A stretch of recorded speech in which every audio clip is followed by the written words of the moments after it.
বউ এই বউ এই বাইরে আসো একটু বাইরে খুঁজে দেখতেছে পোলাপান ঘুমাইতেছে চুপচাপ ওই পাশে গিয়ে শুয়ে পড়ো। চুপচাপ গিয়ে শুয়ে পড়ুন। কোন জায়গায় শুনবো দেখা তো একটু।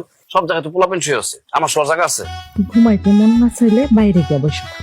বাইরে তো যাবো, তুমি একটু আসো। আমি কই যেতাম রাইত হইলে তো একটা দিন আমার শান্তিতে থাকতে দাও না। একটা শেষ হলে যে আমার রান্না বান্না পোলাপানের খাওয়া আছে, দাদা আছে বাড়িতে, মেহমান আছে, কোনো কিছুর কোনো খেয়াল নাই। এই যে তুমি যেমন করতেছো, দাদা যদি বিষয়টা জানলে দাদা তো অনেক কষ্ট হবে, পরে কিন্তু দাদাকে আমি মানাইতে পারবো না। আপনি থাকেন, আপনি আপনার দাদার কষ্ট নিয়ে, তাতে আমার কিচ্ছু যায় আসে না।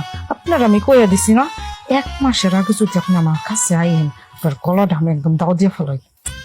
আর তো মাত্র 3টা, কি দিন না আর আমাকে 5টা হয়ে গেছে না, দাদা পিছিয়ে 8টা হইলি তুই, আর 3টা সন্তান নিলি মনে কর, আর কিছু লাগবে না। যেমন দাদা তেমন নাতি। দাদাই কতগুলো জন্ম দিয়ে রাখছে, কেউ তো এই দাদাটা পায় নাই। আইসা তুমি, আমার একটা দিনও কি তোমার শান্তিতে ঘুমাইতে দিতে মন চায় না? আমার প্রতি কি একটু মায়া হয় না? শোনো, আসো, সমস্যা নাই, আসো বাইরে, আমি সব ব্যবস্থা করে রাখছি, আসো। মাথা মতো গেছে, বাঁচতা না তো বেশি দিন, তুমি তো আর বেশি দিন বাঁচতা না। বাইরে কই যাইতাম? হাত ছাড়ো আমার, আমি কোনো জায়গায় যেতে পারবো না। তোমার যাও মন ঠিক হয়ে থাকো, শেষ করে দিছি। সারা রাত বুঝছি, সোজা আঙ্গুলে কি উঠবো না, যা করার আমার একাই।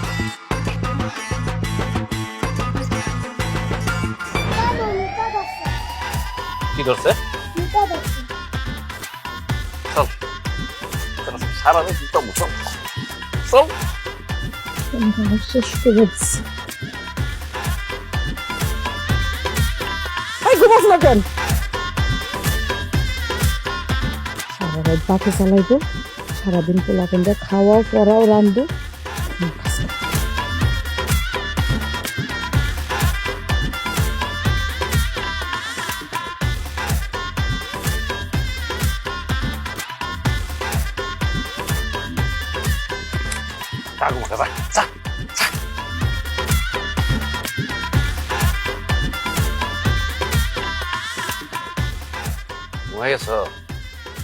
আবার আয় বসছি তো। মরে কিন্তু আমি জানে শেষ করে দিন। তুই কি শুরু করছো বলতো? দাদা জানলে কিন্তু রাগ করবো, বুঝছো? তোর দাদা জানতে জানবো পরে, তোর আমি আজকে রাত্রের মধ্যে মেরে ফেলাম। তুইও থাকতি না, আমার যন্ত্রণাও কিছু থাকতো না। বড় জায়গা, আরে এই যে এত বেশি জায়গা শেষ করে নামা। হ্যাঁ তুই একটু জায়গা 1 2 3 দাঁড়া। হ্যাঁ দেখ, ওকে এখন এই এদিকে কি তোর মাইয়া কই রে? ও তো একটু ঘুমাচ্ছে, কেন বলবা কিছু? হলো একটা দিন বাড়ি ঘুমাচ্ছে মানে? এই বেলা কয়টা বাজে? এই নিজে শহরে থেকে থেকে আইলছে হইছস, আর মাইয়াটা আইলছে বানাইছস। হ্যাঁ একটু ব্যায়াম টাম করলে মন শরীর স্বাস্থ্য ভালো থাকে।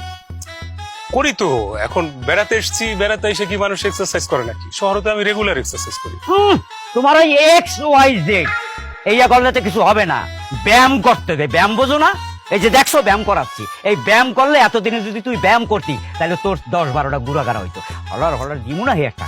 ও দাদা, তুমি ওই বাচ্চা কাচ্চা নিয়ে, বাচ্চা কাচ্চা গুড়াগাড়া এই পেঁচাল নিয়ে আসো, আর তোমার এই ব্যায়াম ঠ্যামের সাথে বাচ্চা কাচ্চা সম্পর্ক কি বুঝলাম? ওরে বাহু রে বাহু, শহরের স্কুলে পড়িয়া টড়িয়া তো দেখি তুই তো একটা আস্তা মূর্খ হইছ। হ্যাঁ মাইয়াডারও বানাইছিস মূর্খ। হ্যাঁ এরে বেড়া, ব্যায়ামের সাথে শরীর স্বাস্থ্যের একটা যোগ আছে। যদি ব্যায়াম করস মনটা থাকে ফুরফুরা। ফুরফুরা বোঝস না? ফুরফুরা থাকলে বউয়ের কাছে বারবার তোমার যাইতে ইচ্ছে করে, আর বউয়ের কাছে যদি যাও তাইলে তো এই গুড়াগাড়া আসার বিষয়টা হয়ে যায়। তারপরে একটা বাড়ি মারি আনমেজাজটা লাগে যা। দাদা তোমার কি বাচ্চা কাচ্চা এই সমস্ত পেঁচাল ছাড়া কোনো পেঁচাল নাই? আমি কেমন আছি, এতদিন পর আসলাম শহরে, কেমন থাকি, এসব জিজ্ঞাসা করার কিছু নাই? না নাই, কারণ আমি তো চেহারা দেখেই বুঝছি যে তুই ভালো নাই। এই লেগে তোরে আগে ভালো করতে হবে। এখন তুই যা, ভালো একটা জামা কাপড় পরিয়া যা, তোর আমি কবিরাজের বাড়ি যাবো, তোর চিকিৎসা দরকার আগে যা তোরা। আসস কা? শোনো মিস্টার বীর বাহাদুর নওজওয়ান, আমার ওই কবিরাজ ফবিরাজ ফকিরের বাড়িতে যাওয়ার কোনো দরকার নাই। দরকার আছে তোমার। তুমি সুরসুর করে চলে যাও কবিরাজের বাড়ি, গিয়া বলবা ওদের কাছে কোনো মানসিক রোগীর মানে পাগলের কোনো ঔষধ আছে কিনা, মানে দাওয়াই আছে কিনা। যদি থাকে নিয়ে আসবা, 3 বেলা না 6 বেলা খাইবা। শালার বুইরা খালি বাচ্চা কাচ্চা আর কোনো গীত নাই। এ হালার করে হালা, এই এখন তো বুঝলি না, বুঝবি এই বুইরা যখন চোখটা বন্ধ করবে তখন বুঝা বারোটাও হালাইতে পারবা না। একটা মাইয়া বানাইছো, কোথায় না করুক এই মাইয়া যদি চোখটা, আমি যদি কোনো কারণে যদি একটা দুর্ঘটনা ঘটে কি করবি তুই অবস্থাটা? পাড়ার ঘরের পাড়া, এই মাইয়া রয়েছে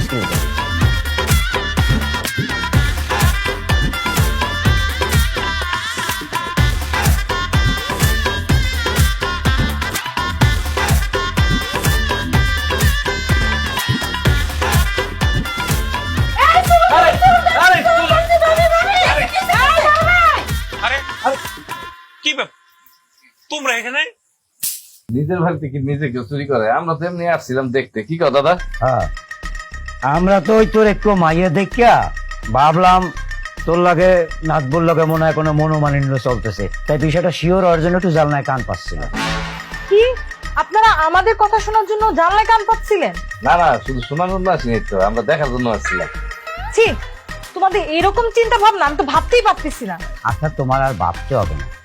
আচ্ছা এবার আমার একটা সত্যি করে কথা কত, তোমাকে মধ্যে ভালোবাসা মহব্বত এগুলো কি আছে নাকি ওর মাজায় জোর নাই, কোনটা কদি?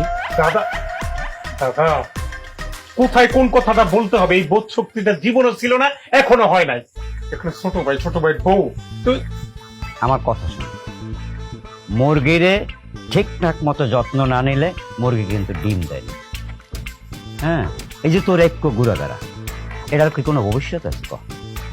কোনো ভবিষ্যৎ আছে? আর ঘুরাগাড়া লাগবে না? হ্যাঁ সত্যি করে কদি, তোর কি কোনো সমস্যা আছে? ভাইজান, বাইরে যদি বাইরে না বলো, লুকিয়ে রাখো, তাহলে তো হবে না, জিনিসটা জানতে হবে, তাহলে তো সমাধান হবে না। তোমার কি আসলে কোনো সমস্যা আছে, মানে কোনো জটিলতা? ও বুঝতে পারছি ভাইজান, মনে হয় কোমরের সমস্যা, তাই না? কোমর নিয়ে ঠিক মতন মানে আহারে বামে না ডাইনে, কোমরের বামে না ডাইনে, আমার বলো, সমস্যা নেই, দেখি আমি ভালো কবিরাজ টুবিরাজ পাইলে একটা কিছু করতে পারি। কোনটাকে ক? আমার কি মনে হয় জানিস? আমার মনে হয় আমি আমার বাড়িতে আসি নাই, একটা পাগলা গারদে আসছি। হ্যাঁ, তুই আর দাদা দুইজনে মিলে শুরু থেকে এ পর্যন্ত বাচ্চা যা শুরু করছস, এতে করে মনে হয় যে আমার কালকে এখান থেকে চলে যেতে হবে। আর যদি না যাই তাহলে 2 দিনের মধ্যে তোরা দুইজন আমাকে দিয়ে ধরে বেঁধে বাচ্চা পয়দা করে ছাড়বি। সোনিয়া চলো, এই বেশরমদের সামনে আমার একটা মিনিট আর থাকতে ইচ্ছে করছে না। আসো। আরে হারা দাস কো, এস আমরা সমস্যাটার কথা তো কবি, সমাধান না করলে ঘুরাগাড়া হইবে কোন যা? দাদা, বড় ভাইজান মনে লজ্জা পেয়েছে। গরম পালে কি বংশ বিস্তার হবে, ঘুরাগাড়া হইবে? তোমার এত কথা বলার দরকার আছে, তুমি চলো।